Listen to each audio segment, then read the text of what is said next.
आज का जो मेरा व्लॉग है वो एक स्कैम से रिलेटेड है या एक धांधलेबाजी से रिलेटेड है।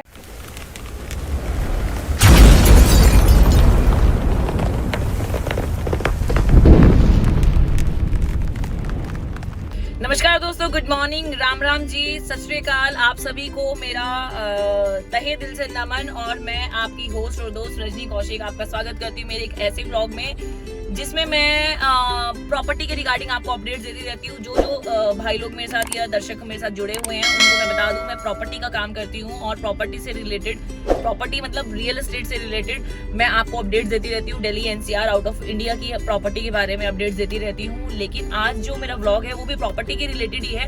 लेकिन आज मेरे व्लॉग में ना कुछ ऐसी चीज है ना दोस्तों कि आप सुन के ना सन रह जाएंगे, क्योंकि मेरा व्लॉग आज बहुत ही डिफरेंट होने वाला है और आप बिलीव नहीं करेंगे कि आज के टेक्निकल और डिजिटल इंडिया में भी इस तरीके की चीजें जो हैं होती हैं, और वो भी पढ़े लिखे लोगों के साथ।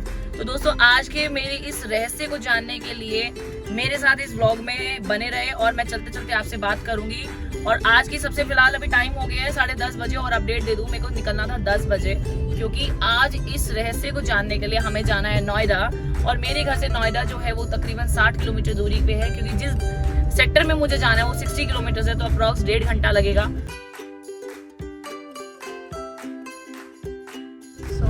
अब ये मैम खाएंगी कीवी, क्योंकि ये शायद आज ब्रेकफास्ट नहीं करके आई हैं। नहीं करके आई, हाँ। और उसकी वजह है तू।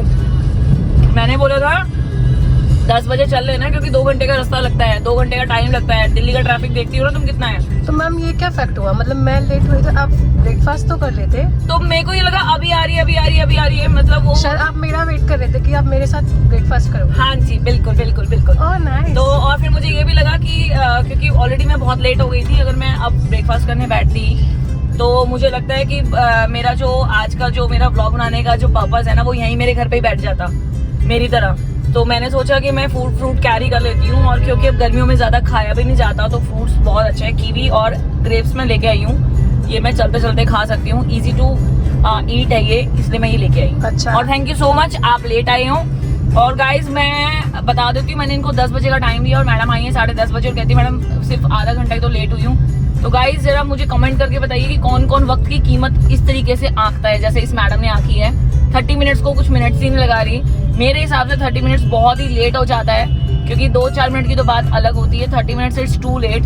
और जो लोग वक्त की कीमत नहीं देते या वक्त की कदर नहीं करते, वक्त भी एक वक्त पे आके उनकी कदर नहीं करता। तो मैं बहुत कदर करती हूँ जी, क्यों। और अगर किसी से डरती हूँ तो सिर्फ वो एक ही चीज है, वो है वक्त जो है ना मेरे हिसाब से बहुत रिस्पेक्टेबल चीज है, उसको बहुत रिस्पेक्ट करना चाहिए।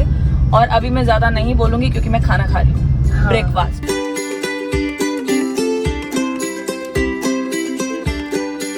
सो फाइनली मैं पहुंच गई हूँ अपने डेस्टिनेशन नोएडा में, और आप मेरे पीछे देख सकते हैं भूटानी इंफ्रा। और जैसे कि मैंने आपको अपने गाड़ी में बताया था कि आज का जो मेरा व्लॉग है वो एक स्कैम से रिलेटेड है या एक धांधलेबाजी से रिलेटेड है। रियल एस्टेट में कैसे धांधलेबाजी हो रही है उसके लिए मैं आपको दिखाऊंगी।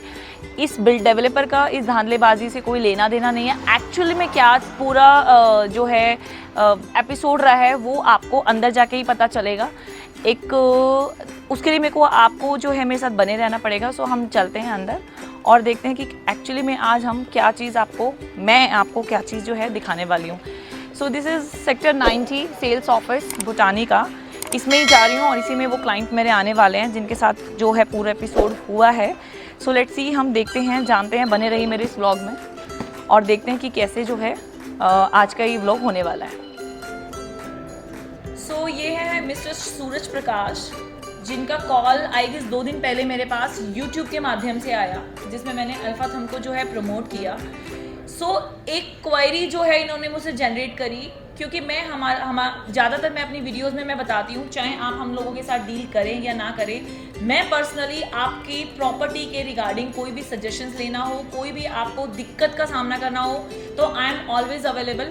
सर का मेरे पास कॉल किसी बुकिंग के रिगार्डिंग नहीं आया था, सर का कॉल मेरे पास सिर्फ एक सजेशन के लिए आया। सर मैं आपका स्वागत करती हूँ मेरे इस व्लॉग में, और मैं आपने इस YouTube के माध्यम से, ग्लोबल ब्रिक्स के माध्यम से ये जानना चाहती हूँ। पहले तो आप अपना परिचय दीजिए कि आप क्या नाम है और कहाँ से बिलोंग करते हैं। सबसे पहले आपके सबके चैनल के सब्सक्राइबरों सभी को नमस्कार। मेरा नाम सूरज प्रकाश है एंड मैं जो हूँ एजुकेशन फील्ड से बिलोंग करता हूँ। और अगर जो मैडम से मेरा जो कांटेक्ट हुआ था वो ऐसे हुआ था कि मैं 2 साल से पर्सन के कांटेक्ट में था जिसने मेरा अल्फा थम टावर ए यूनिट नंबर 569 को बुक करवाया था। तो दैट टाइम उनसे मेरी क्या बात हुई थी कि सर ये आपका एग्रीमेंट है। वो एग्रीमेंट उन्होंने मेरे को बाद में दिखाया जिसका चेक उन्होंने मेरे से पहले ले लिया था, which is 5 lakh rupees. 5 lakh रुपए उन्होंने मेरे से लिए। 5 लाख रुपए के बिहाफ पे उन्होंने मेरे से दूसरा पेमेंट डिमांड किया। जो हमारा चैनल पार्टनर था उसका नाम था realty world Infratech private limited. और सॉरी सर, मैं आपको रोकना चाहूँगी। हमारे दर्शक अगर नहीं जान पा रहे हैं तो अल्फा थम भूटानी का एक प्रोजेक्ट है। सर के मुताबिक उनसे 5 लाख रुपए का चेक पहले ले लिया गया एग्रीमेंट से बिफोर। और सर ये आपसे चेक कितने साल पहले लिया गया था? ये शायद 2019 या जनवरी 2019 में मैंने अपने अकाउंट का चेक उनको दिया था। 3 साल पहले सर से 5 लाख रुपए अल्फा थम में कौन से टावर में आपने बताया sir? Tower a unit number 569 में लिया गया। और राइस क्या बताया सर आपने ब्रोकर का नाम? Realty world Infratech private limited, इसके नाम से वो लोग चलाते हैं। देयर आर 4 to 5 जो एक आपस में पार्टनरशिप उनका कुछ चलता है। रियलिटी वर्ल्ड जो कि Noida based company I guess मुझे लगती है, उन्होंने सर को अल्फा थम में बुकिंग दिलाई। उसके बाद सर क्या हुआ आपके साथ? उसके बाद ऐसा हुआ था, उन्होंने मेरे को जो अमाउंट बताया था वो अमाउंट मेरे पास नहीं था। तो उन्होंने कहा कि सर ये एक रियल इस्टेट है, रियल इस्टेट में पैसे से ही पैसा बनाया जाता है। ट्रू। तो मैंने उनको बोला कि जितना आप पैसा मुझसे बोल रहे हैं उतना तो पैसा मेरे पास नहीं है। तो फिर उन्होंने क्या करा, अपनी जो वर्डिंग थी वो चेंज करके उन्होंने कहा कि सर आप 5 लाख रुपए दे दीजिए। 5 लाख पे जो आपका ER बनता है वो हम आपको टिल पोजीशन दिलवाते रहेंगे।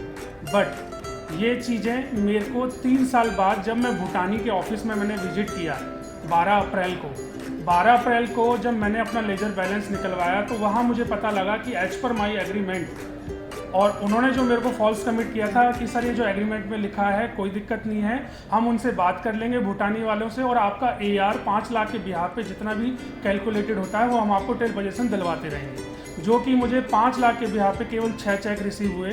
उसके बाद मुझे 1 भी रुपया रिसीव नहीं हुआ और बल्कि भूटानी से मुझे पेमेंट का वो आने लग गया कि सर आप अपना पेमेंट करवाएंगे तभी आपको AR मिलेगा। लेकिन ये चीज़ मुझे 2.5 साल बाद जब मैं 14 अप्रैल 2022 को भूटानी के ऑफिस मैंने विजिट किया तब मेरे को ये सारी चीज़ें पता लगी। बल्कि जिसने मुझे ये सेल आउट किया channel partner realty world Infratech, उनका नाम है दिग्विजय सिंह, ठीक है। उन्होंने मेरे को ये कहा था कि सर कोई बात नहीं, अगर आपके पास 5 लाख के अलावा जो आपको पार्ट पेमेंट और करना है वो नहीं है, जबकि मैंने उनको कहा था कि मेरे पास केवल 5 लाख रुपीज़ हैं। मैं 5 लाख रुपीज़ पे आप मुझे ये बता दीजिए कि मुझे कितना रेंट मिलेगा और उसके बाद जब ये पोजीशन होगी दुकान तो उस दुकान पे आप मेरा लोन करवाएंगे तभी मैं ये इन्वेस्टमेंट करूँगा। तो उन्होंने ये सारी कमिटमेंट मेरे साथ में कर दी और मेरे से 5 लाख रुपीज़ का चेक भी ले लिया, जिसमें से केवल मुझे 3048 रुपये के 6 चेक रिसीव हुए। उसके बाद उस पर्सन की जो भी ये वर्डिंग थी वो सारी की सारी वर्डिंग भूटानी के ऑफिस में आने के बाद मुझे उसके विपरीत ही पता चला कि ये सारी चीज़ें ऐसी पॉसिबिलिटी नहीं है। तो सर के अकॉर्डिंग सर से 5 लाख रुपया जो कि पेमेंट प्लान के तहत लिया गया, सर आपका जो पूरा BSP था यानी बेसिक सेलिंग प्राइस, आपको कितने की ये दुकान पड़ी थी सर? 6000 उन्होंने लगा रखा है और 700 रुपये कुछ एडिशनल चार्जेस है। टोटल अमाउंट 6700 नहीं सर, टोटल अमाउंट कितना है? 13,70,000 के आसपास। 13,70,000 के करीब उन्होंने दुकान का झांसा देके ये आश्वासन दिया कि सिर्फ आप 5 लाख रुपए दे दीजिए, बाकी की जो पेमेंट होगी वो हम आपकी लोन करा देंगे। तो गाइज मैं आपको पहले ही बता दूं, अंडर कंस्ट्रक्शन प्रॉपर्टी में कोई लोन नहीं होता, हमेशा at the time of position he loan होता है। आप लोगों को जो भी अगर ये आश्वासन झूठा देते हैं कि हम आपका लोन करा देंगे और आपको दूसरी पेमेंट नहीं देनी पड़ेगी, तो ये एक फॉल्स कमिटमेंट है। सो प्लीज़ मेरे ऐसे झूठे आश्वासन के बीच में ना आइएगा, ऐसे धांधले में ना फंसिएगा। सर से 5 लाख रुपया लिया गया ये कह के कि आपको पार्ट पेमेंट नहीं करनी पड़ेगी, उससे पहले हम आपका लोन करा देंगे। और एक खास बात जो सर अपना जो है भूल गए, जब आप एप्लीकेशन फॉर्म भरते हैं तो ये मेक श्योर कर लीजिए कि वो एप्लीकेशन फॉर्म डेवलपर का रजिस्टर्ड एप्लीकेशन फॉर्म होगा। रीजन इज इस, सर से सिर्फ एक ब्लैंक पेपर पे ऐसे एक नॉर्मल A4 साइज शीट का उनसे एप्लीकेशन फॉर्म भरवाएगा परमेश कंस्ट्रक्शन के नाम पे। जिसमें सर ने अपना नाम, अपना बुकिंग का जो भी फॉर्मेलिटीज होती है, KYC, उसके अलावा फ़ोन नंबर और ईमेल आईडी। वो भी मेरा हैंड रिटन नहीं था, वो उन्होंने अपना नहीं अपने नहीं, साथ से आपने जो भरा था सर उसमें तो था आपका। हाँ, मेरे तो सर ने मेरे द्वारा अपना डायरेक्ट बिल्डर से कनेक्टिविटी के लिए अपना मेल आईडी, अपना फ़ोन नंबर भरा। लेकिन जब सर ने मुझे परसों फ़ोन किया और कल हम जब बुटानी के सेल्स ऑफिस में आए और हमने जब एप्लीकेशन फॉर्म निकाला तो हम देख के सन रह गए कि जो एप्लीकेशन फॉर्म डेवलपर के पास पहुंचा है, यानी जिस बायर से, ब्रोकर से होते हुए जैसे ही डेवलपर के पास आया तो उस एप्लीकेशन का फॉर्म ही बदल गया। यानी कि मेल आईडी तो अगर हम किसी कस्टमर से कांटेक्ट करते हैं तो सबसे पहले हमारे पास मोबाइल नंबर आता है, बट मेरे फॉर्म पे मोबाइल नंबर भी नहीं। हाँ जी, तो जैसा कि मैंने आपको बताया कि एप्लीकेशन फॉर्म जो सर का दिया गया है वो एप्लीकेशन फॉर्म चेंज था। पहले वाला एप्लीकेशन उन्होंने A4 साइज शीट पे जो है उन्होंने लिया, उसमें कॉन्टैक्ट नंबर सर ने लिखा, लेकिन एप्लीकेशन फॉर्म जो डेवलपर के पास आया उसमें सर का कोई कॉन्टैक्ट नंबर नहीं था, कोई ईमेल आईडी नहीं था। रीजन इज दिस, क्योंकि डिमांड लेटर जब डेवलपर कस्टमर को जाता है तो कस्टमर अवेयर हो जाता है कि उतना उसका पेमेंट जो आना है, क्योंकि जो है जो भी ब्रोकर है, सर ने जिनका नाम अभी मेंशन किया है, उन्होंने कस्टमर को और डेवलपर को कनेक्ट ना होने की वजह से वहां से इनका कॉन्टैक्ट नंबर रिमूव करवा दिया, वहां से उनका ईमेल आईडी रिमूव करा दिया। जब सर यहाँ पे आए हैं तो सर को खुद ही नहीं पता था कि उनके ऊपर 1,30,000 रुपए की डेवलपर की तरफ से जो है पेनल्टी आई हुई है, जो कि जायज़ है, क्योंकि अगर कोई डेवलपर आपको आपका रिसीविंग अमाउंट का इंटरेस्ट देता है तो वो भी अपने पैसे का इंटरेस्ट लेगा। तो गाइज, मेरा कंसर्न आज ये वीडियो बनाने का सिर्फ और सिर्फ इतना है और कि आप एक अच्छा डेवलपर चुनिए, दिस इज गुड, लेकिन बीच में एक चैनल पार्टनर को अच्छा चुनना आपके लिए बेहद ज़रूरी हो जाता है, क्योंकि आज जो चैनल पार्टनर है वो ऐसे फॉल्स कमिटमेंट करते हैं जो डेवलपर ने कभी किए ही नहीं होते। तो बेटर यही है कि जिस भी आप ब्रोकर के थ्रू जाते हैं उसको आप मेक श्योर आप जो भी कमिटमेंट उससे ले रहे हैं वो अपने मेल आईडी पे लीजिए, official mail ID, not a Gmail ID. आप ऑफिशियल मेल आईडी पे लीजिए। मैं भी एक ब्रोकर फर्म से ताल्लुकात रखती हूँ। मेरा इस वीडियो को बनाने का रीज़न ये नहीं है कि मैं हर ब्रोकर फर्म को टारगेट कर रही हूँ, मैं खुद एक ब्रोकर फर्म से बिलीव करती हूँ, लेकिन मैं सर को, मेरे पास कॉल आया एज अ सजेशन, मैं सर को यहाँ लेके आई। अब हमने सर की जो ये प्रॉब्लम है, ये 5 लाख रुपए को हमने स्विच कराया है 150 सेक्टर जो इनका नोएडा में है, सिटी सेंटर के नाम से।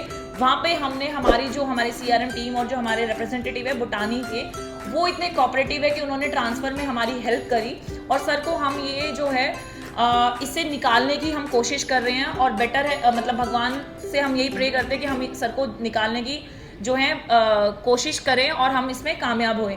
तो गाइज, मेरा आज ये वीडियो बनाने का सिर्फ और सिर्फ इतना रीज़न है कि आप कभी भी डेवलपर को नहीं पता कि उससे क्या मिस सेलिंग हुई है। उस वीडियो के माध्यम से मैं सिर्फ ये बताना चाहती हूँ कि कई बार, अब ये सर हैं मिस्टर सूरज प्रकाश, ये इनका फर्स्ट एक्सपीरियंस था कमर्शियल में, लेकिन वो इतना ख़राब कमर्शियल का इनका एक्सपीरियंस रहा, अब इनको यही लग रहा है कि जो है बुटानी ये चीज़ कर रहा था। एम आई राइट सर? जब मैं यहाँ नहीं आया था तब से पहले तो मुझे यही लग रहा था कि जो मेरा चैनल पार्टनर है वो अपनी जगह पे ठीक है, बट जब भूटानी का ऑफिस आया तो वहाँ मुझे ये सारी चीज़ें पता लगी। ये तो थे सर यहाँ पे एजुकेशन डिपार्टमेंट से बिलोंग करते हैं, तो यहाँ पे आ गए क्योंकि वो बहुत ज़्यादा मतलब कि एजुकेशन से अपडेटेड रहते हैं। बट ये देखिए कि आप डिजिटल होने के बावजूद भी इतनी धांधलेबाजी हो सकती है और एक एजुकेशनिस्ट के साथ हो सकती है। जब मैं इनको लेके यहाँ पे आई तो हमें पता चला कि ये जो चीज़ है ये इनके द्वारा हुई नहीं है और वो पूरी जो मतलब एक स्कैम जैसे बोलते हैं वो हुआ है। सर को कुछ ऐसे सपने दिखाए गए जो कि वास्तविकता से उसका कोई लेना देना नहीं है। तो मैं रिक्वेस्ट करती हूँ अपने सभी चैनल पार्टनर्स को कि प्लीज़ आप इस इंडस्ट्री को प्लीज़ पॉल्यूटेड मत कीजिए, बिकॉज मैं भी इसी इंडस्ट्री से बिलोंग करती हूँ। इसमें आपके चंद पैसों की वजह से, चंद रुपयों की वजह से एक हार्ड एंड मनी जो कि इनकी जीवन पूंजी थी, आज इन्होंने 16% की उस पर PL लिया है, पर्सनल लोन लिया है एक्सिस बैंक से। तो आप एक इमेजिन कर सकते हो कि एक नौकरी पेशे वाले आदमी के लिए 5 लाख रुपए जुटाना और 8 लाख रुपए जुटाना कितना मुश्किल हो जाता है। तो गाइस प्लीज आप इस स्कैम को बंद कीजिए। कुछ पैसों के लिए, कुछ बुकिंग्स के लिए आप ऐसे फॉल्स कमिटमेंट करते हैं, मत कीजिए। इससे डेवलपर का नाम खराब होता है, हमारे रियल इंडस्ट्री का नाम खराब होता है। सर आप जाते जाते हमारे दर्शकों को कुछ बताना चाहते हैं अपने एज अ कस्टमर, क्योंकि मैं तो फिर भी वीडियोस बनाती रहती हूँ, बट एज अ कस्टमर आप आज अभी कैसा फील कर रहे हैं और आप क्या बोलना चाहते हैं इस चैनल के माध्यम पहले से। तो मैं आपका बहुत बहुत धन्यवाद करना चाहता हूँ कि आप मेरे साथ में मतलब निस्वार्थ भाव से मेरे लिए मेरे 10 मिनट के मैडम के ऑफिस में मैंने विजिट किया और मैडम ने डायरेक्टली उन्होंने मुझे ऑन द टेबल चीज़ें ना समझा के डायरेक्टली भूटानी के ऑफिस में लेके आए और भूटानी के एग्जीक्यूटिव से मिलाया, जिनसे मिलना नॉर्मल पीपल्स का बड़ा ही मुश्किल होता है और वो लोग टाइम भी नहीं देते हैं। ठीक है, क्योंकि सर मेरे लिए भी बहुत इंपॉर्टेंट था इस स्कैम को जानना कि ये स्कैम एक्चुअली है क्या। सो मेरे लिए भी जानना उतना ही ज़रूरी था।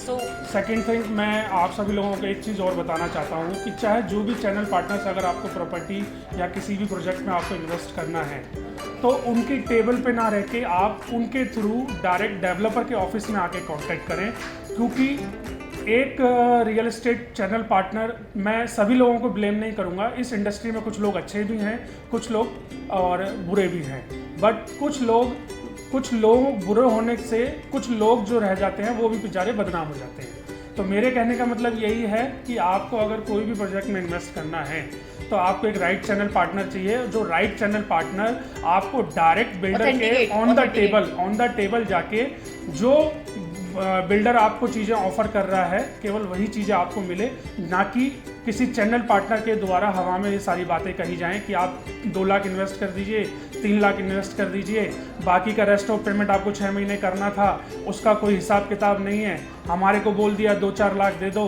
हम आपको AR दिलवा देंगे, हम आपको रेंट दिलवा देंगे, हम आपका लोन करवा देंगे। मुझे आज अभी ये भी प्रॉब्लम आ रही है कि मेरी इस प्रॉपर्टी पे लोन भी नहीं हो रहा है और पेनल्टी अलग लगी है, वो अलग से अलग। तो मान लीजिए मैंने 4 साल 5 साल पहले 5 लाख रुपए अगर मैंने प्रॉपर्टी में इन्वेस्ट किया, अगर यही पैसा अगर मैंने बैंक में इन्वेस्ट किया होता तो आज मेरे पास लाख सवा लाख रुपए ऊपर तो होता और मेरा पैसा कहीं फंसा हुआ भी नहीं होता। मैंने अल्फा थम में जो 5 लाख रुपीज़ इनको पे किया था तो उसमें मेरे को 1.5 लाख रुपए पेनल्टी लग गया। 1.5 लाख रुपए पेनल्टी देने के बाद अगर मुझे एक चीज़ बताइए, जिस टाइम पर मैंने इन्वेस्ट किया था मैंने उसी टाइम उनको ये बोल दिया था कि मेरे पास 4-5 लाख रुपया है, उसके बाद ना तो at the time of possession मेरे पास पैसा होगा, ठीक है, और ना ही अभी पैसा मेरे पास है। तो मैंने 5 लाख रुपए देके उनके साथ में इन्वेस्टमेंट कर दिया, मुझे 6 चेक मिल गए। 6 चेक देने के बाद अब ना तो मेरा उस पर्सन से कांटेक्ट हुआ, कुछ दिनों बाद मेरा उस पर्सन से कांटेक्ट हुआ तो उसने मेरे को बोला कि सर कोई बात नहीं सर, आप टिल पोजीशन वेट कीजिए, हम आपकी दुकान सेल करवा देंगे, आप बेच के स्विच कर जाना, आपको 1-1.5 लाख रुपए प्रॉफिट ही होगा।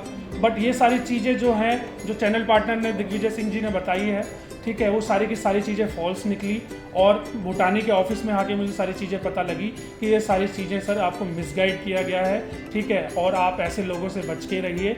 और मैं अपने इसी बात से आप सभी लोगों को संदेश देना चाहता हूँ कि प्लीज़ इन्वेस्टमेंट करें, प्रॉपर्टी में इन्वेस्टमेंट करें, बट सतर्क रह के संभल के सारी चीज़ें पढ़ के समझ कर कीजिए। अगर आपको समझ में आती है तो कीजिए, नहीं तो अदरवाइज मत कीजिए। मैं तो आपसे हाथ जोड़ के यही कहता हूँ। धन्यवाद। सो गाइज, मेरे आज की वीडियो में बस इतना ही। और जाते जाते मैं एक डेवलपर से रिक्वेस्ट ही कर सकती हूँ कि सर जो इस तरीके के फॉल्स कमिटमेंट करते हैं उनके प्रति स्ट्रिक्ट एक्शन लीजिए ताकि ये चीज़ें कंट्रोल में आए। उनको ब्लैकलिस्ट कर देना चाहिए आपको अपने सारे प्रोजेक्ट से, सो दैट कि आगे लोगों को ये संदेश मिले कि ऐसा करने से, कमिटमेंट करने से वो ब्लैकलिस्ट हो सकते हैं हमेशा के लिए। तो गाइज, आज की मेरी वीडियो में बस इतना ही। तो जाते जाते मैं यही बोलूँगी कि अगर आपको ये वीडियो मेरी पसंद आई तो मेरे इस चैनल को लाइक कीजिए, सब्सक्राइब कीजिए।